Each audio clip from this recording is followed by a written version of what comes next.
तो दोस्तों स्वागत है आपका आपके अपने चैनल ऋतिक की पाठशाला में। तो बेसिकली आज की वीडियो में हम बात करने वाले होंगे कंजम्पशन ऑफ फिक्स कैपिटल और कैपिटल लॉस में क्या डिफरेंस होता है, यानी स्थिर पूंजी का उपभोग और पूंजीगत हानि में क्या अंतर होता है। तो चलिए दोस्तों वीडियो को स्टार्ट करते हैं। आज की वीडियो में हम बात करने वाले होंगे कि ये स्थिर पूंजी का उपभोग और पूंजीगत हानि में अंतर क्या होता है, यानी consumption of fix capital and capital loss में क्या डिफरेंस होता है। तो बेसिकली स्थिर पूंजी का उपभोग मूल्य ह्रास यानी डेप्रिसिएशन का ही एक दूसरा नाम है। तो चलिए दोस्तों वीडियो को का उपभोग, तो स्थिर पूंजी का उपभोग मतलब कंजम्पशन ऑफ फिक्स कैपिटल और पूंजीगत हानि का मतलब है कैपिटल लॉस। तो इससे पिछले पार्ट में हमने कहीं ना कहीं बात करी है कि डेप्रिसिएशन क्या होता है, यानी मूल्य ह्रास क्या होता है। तो मूल्य ह्रास बेसिकली क्या होता है कि जब किसी स्थिर परिसंपत्तियों के मूल्य में गिरावट आ जाती है, यानी उसकी वैल्यू घट जाती है, तो उसको हम डेप्रिसिएशन कहते हैं। पूंजीगत हानि का मतलब होता है कभी कभार होने वाला नुकसान, जो रोज नहीं होता है बट कभी कभार होता है। तो चलिए दोस्तों एक बार इसको डीप में जानते हैं कि इसका मतलब क्या होता है। इससे अभिप्राय उत्पादन प्रक्रिया में निरंतर प्रयोग होने के कारण स्थिर परिसंपत्तियों के मूल्य में होने वाली कमी से है, यानी फिक्स एसेट्स की वैल्यू कब कम होगी, यानी स्थिर परिसंपत्तियों की अगर वैल्यू घट रही मतलब कम हो रही है। और कब कम हो रही है, जब वो निरंतर प्रयोग हो रही है। निरंतर मतलब कंटिन्यूसली यूज हो रही हो। वो कंटिन्यूसली यूज क्यों होंगी, उत्पादन के लिए, यानी जब किसी स्थिर परिसंपत्ति की मूल्य में गिरावट आ रही है। और क्यों आ रही है, क्योंकि वो लगातार प्रयोग हो रही है उत्पादन के लिए, तो उसको हम स्थिर पूंजी का उपभोग यानी कंजम्पशन ऑफ फिक्स कैपिटल या फिर डेप्रिसिएशन यानी मूल्य ह्रास कहते हैं। तो अगला आता है पूंजीगत हानि। इससे अभिप्राय स्थिर परिसंपत्तियों के मूल्य में होने वाली कमी से है, जब वह प्रयोग नहीं की जाती है। मान लीजिए आपकी कोई फिक्स एसेट्स है और आप उसको किसी प्रोडक्शन के लिए यूज नहीं कर रहे हो, बट आपने उसको रख रखा है और उसकी वैल्यू कम हो जाती है, तो इस केस में वो डेप्रिसिएशन नहीं होगा, यानी मूल्य ह्रास नहीं होगा, ना ही वो स्थिर पूंजी का उपभोग होगा।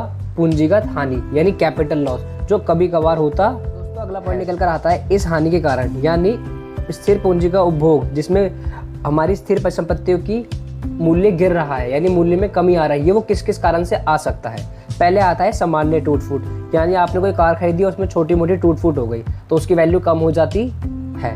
अगला आता है आकस्मिक हानि। आकस्मिक हानि मतलब एक्सीडेंटल डैमेज। आप कोई कार लेके जा रहे थे, उसका एक्सीडेंट हो गया, जिस कारण से उसके एक्सीडेंट के कारण उसकी जो वैल्यू होगी वो कम हो जाती है। अगला आता है प्रत्याशित अप्रचलन। इससे पिछले पार्ट में हमने बात करा था कि प्रत्याशित अप्रचलन और अप्रत्याशित अप्रचलन होता क्या है। तो एक्सपेक्टेड ऑब्सोलेंस वो होता है जो एक उत्पादनकर्ता ये अज्यूम करके चलता है कि फ्यूचर स्थिर परिसंपत्तियों की जो वैल्यू है वो कम होगी ही होगी। वो क्यों कम होगी, क्योंकि मार्केट में न्यू टेक्नोलॉजी आ जाएगी, इसी कारण से उसकी जो स्थिर परिसंपत्ति है उसके मूल्य में कहीं ना कहीं गिरावट आ जाती है। जबकि कैपिटल लॉस क्यों लगता है या फिर उसके कारण क्या होते हैं। इस हानि के कारण प्राकृतिक आपदा है। अब मान लीजिए आपने कोई गाड़ी खरीदी, वो फ्लड में बह गई और जब आप उसको लेकर आए तो आपने उसमें बहुत सारा पैसा खर्च करा, तो उसका जो मूल्य होगा वो उतना नहीं होगा जो स्टार्टिंग में था। आपने उसको कोई प्रोडक्शन के लिए तो यूज़ नहीं करा, फिर भी उसकी वैल्यू कम हो गई। क्यों कम हो गई, प्राकृतिक आपदाएं जैसे भूकंप आ जाना, बाढ़ आ जाना, आग लग जाना इत्यादि। अगला आता है आर्थिक मंदी की अवधि के दौरान स्थिर परिसंपत्तियों के बाजार में मूल्य में गिरावट।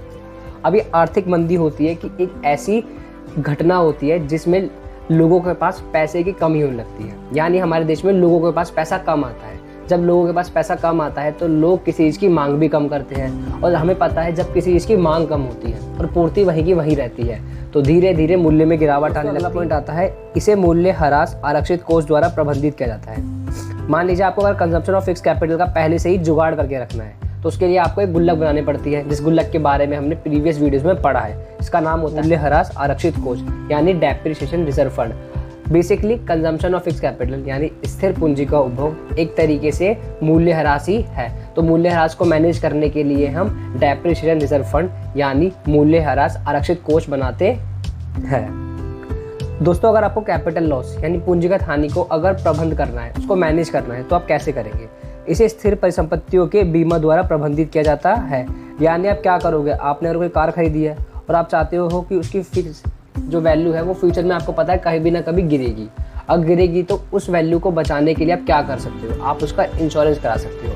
मान लीजिए कल को आपदा आती है और आपदा में आपकी गाड़ी यानी बाढ़ आती है या फिर आग लग जाती है, जिसके कारण आपकी गाड़ी को नुकसान होता है, तो अगर आपने उसका बीमा करा रखा होगा तो जो बीमा देने वाली कंपनियां होंगी, इंश्योरेंस कंपनी होंगी, वो आपको उसके बदले में पूरा क्लेम दे। तो आई होप आपको समझ आया होगा basically consumption of fix capital and capital loss में बेसिक अंतर क्या होता है, यानी स्थिर पूंजी के उपभोग में और पूंजीगत हानि में क्या अंतर होता है। दोस्तों अगर आपका फिर भी कोई डाउट आ जाता है तो आप मुझे कमेंट कर सकते हैं, मैं ट्राई करूंगा कि उसको जल्द से जल्द सॉल्व कर सकूं। अगर आपको दोस्तों वीडियो पसंद आई तो वीडियो को लाइक करो, चैनल पे नए हो तो चैनल को सब्सक्राइब करना ना भूले। मिलते हैं आपसे अपनी अगली वीडियो में, जब तक के लिए सीखते रहिए और सिखाते रहिए।